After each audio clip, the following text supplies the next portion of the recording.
अरे बेटा सुनो, अरे अपने पैसे तो लेते जाओ बेटा। आपने रख दिए थे, मैं उठाना भूल गया था। Thank you. वैसे 70 रुपए ही तो थे, क्या हो रहा था, रख लेते, मत देते अरे अंकल। 70 हो या 70,000, मुझे किसी दूसरे का एक पैसा नहीं चाहिए। हमें तो बस हमारी मेहनत का फल मिल जाए, हम इसी में खुश हैं। चलो ठीक है अंकल।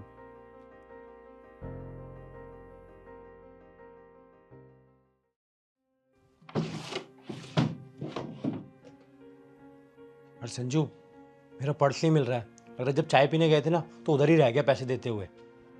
अगर उधर रहा होगा तो मिल जाएगा, वो अंकल ईमानदार है, मिल जाएगा, तेरे को दे देंगे। अरे भाई खाक ईमानदार है, मेरे पर्स में 6-7 हजार रुपए थे और इतने पैसे देखकर ना कोई भी बदल जाएगा। एक काम कर, तू चल मेरे साथ एक बार। चल। हाँ भाई, अभी थोड़ी देर पहले ना एक अंकल बैठे हुए थे, कहाँ गए वो? और हाँ, मैं अपना पर्स भी भूल गया था यहाँ। वो पापा तो किसी काम से गए हैं और पर्स के बारे में नहीं पता मेरे को कुछ। कितना टाइम लगेगा उन्हें? ये तो बता के नहीं गए, बस थोड़ा जल्दी में थे, दुकान संभालने को बोला बस उन्होंने मेरे को। देखा संजू, पैसे मिले नहीं कि हो गया ना गायब। अरे नहीं यार, मैं एक दिन यहाँ पे 70 रुपए भूल गया था लेने अपने, खुद आके दे के गए थे मुझे। अरे भाई संजू, 70 और 7 हजार रुपए में जमीन आसमान का फर्क होता है।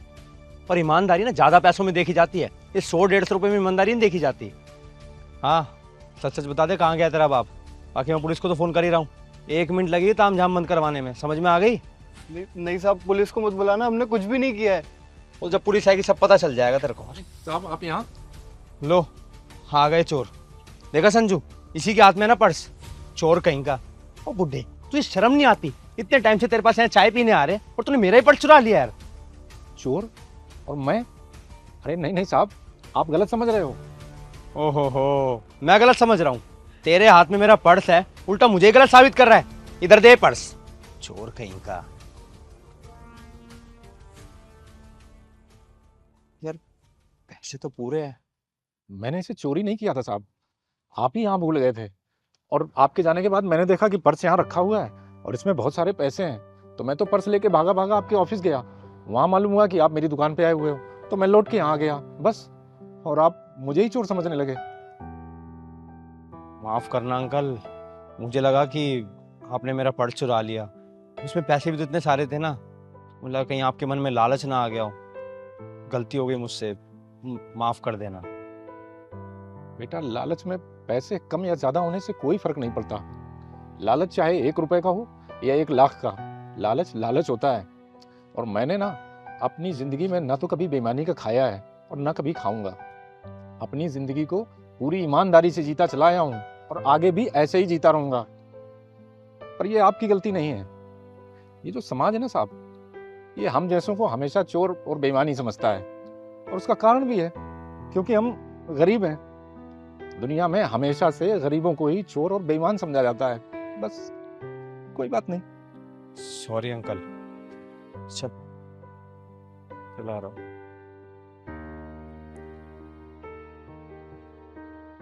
अंकल इसने आपको इतना सुना दिया था ना, तो किसी ने देखा था आपको कि पर्स आपने उठाया, चोरी किया है, तो क्यों दिया फिर वापस? अरे नहीं बेटा, तुम नहीं देख रहे थे, वो साहब नहीं देख रहे थे, पर वो तो देख रहा था ना। उसकी नजर हमेशा हम पर रहती है, और बेशक मैं तुम सबकी नजरों में गलत हो जाऊं, पर मैं उसकी नजर में गलत नहीं होना चाहता। सही कहा अंकल जी। वैसे एक बात बताऊं आपको, आजकल ये जो ईमानदारी मिलती है ना, वो आप जैसे लोगों में ही मिलती है। पैसे वाले तो आदमी को बेच के खाने को रहते हैं हमेशा। अब ये तो मैं नहीं कहूंगा बेटा, पर यह निश्चित है कि जो सुकून की नींद ईमानदार को आती है ना, वो बेईमान को कभी नहीं आती। बेईमानों को तो सोने के लिए भी गोलियां और दवाइयां लेनी पड़ती हैं, पर हम जैसे लोग चारपाई पे गए और सुकून की नींद सो जाते हैं। बिल्कुल सही कहा अंकल जी। अच्छा, उसकी तरफ से मैं आपसे माफी मांगता हूँ। अरे नहीं नहीं नहीं, ऐसे ऐसी कोई बात नहीं। ठीक है।